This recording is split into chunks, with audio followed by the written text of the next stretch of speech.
apa sih tandanya gitu kita udah pemanasan yang benar tuh dok? Soalnya kan kayak banyak yang nggak tahu patokannya apa sih, ini kita udah cukup belum ya pemanasannya gitu. Oke.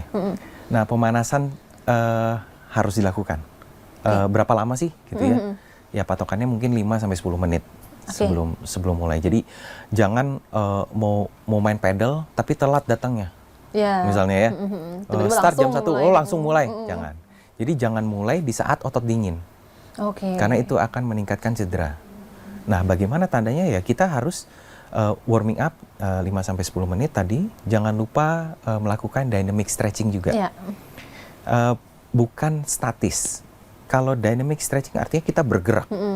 Artinya ya mempersiapkan otot tadi. Otot supaya dia mulai lentur, sendi-sendi mulai lentur gitu ya.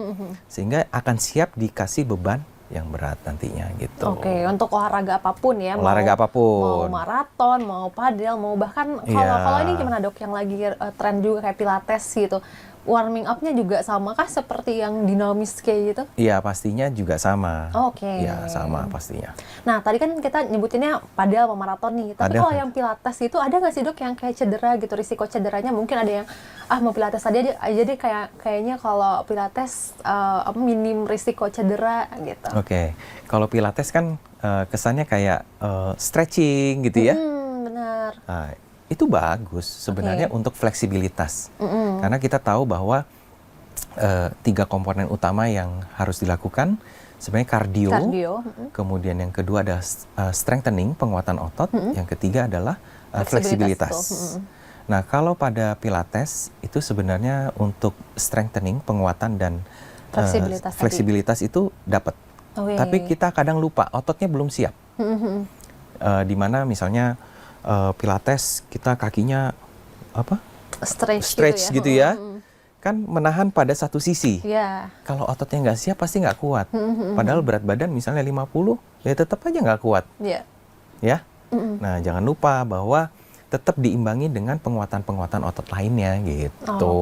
Jadi mentang-mentang nggak dinamis gerakannya bukan berarti nggak warming up dulu ya dok. Betul. Sama juga bukan berarti tanpa beban itu bisa dilakukan dengan mudah. Betul. Betul. Nah, kemudian selain persiapan warming up, apakah kayak minum yang cukup gitu, itu tuh perlu dilakukan juga nggak sih dok? Dan berapa gitu? Kan ada yang bilang, jangan makan banyak-banyak, jangan minum banyak-banyak sebelumnya, kalau enggak nanti kayak mual gitu kan, kayak gitu-gitu. Gimana tuh dok?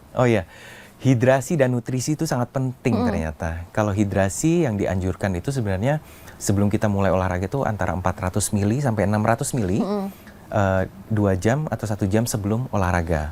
Itu harus terhidrasi. Kemudian setiap kita melakukan aktivitas, apalagi olahraga yang lebih dari 1 jam, kita harus minum di setiap kita istirahat gitu. Itu hidrasi. Kalau nutrisi, jadi kita olahraga juga jangan perut kosong. Minimal ada karbohidrat kecil yang kita bisa asup, ya. Semacam snack bar, pisang. Apalagi kalau lari maraton. Itu kan hidrasinya di tengah-tengah maraton tuh harus bagus. Kemudian nutrisinya dia menggunakan protein bar atau apapun itu harus tahu gimana. Download Tribun X sekarang. Menghadirkan lokal menjadi Indonesia.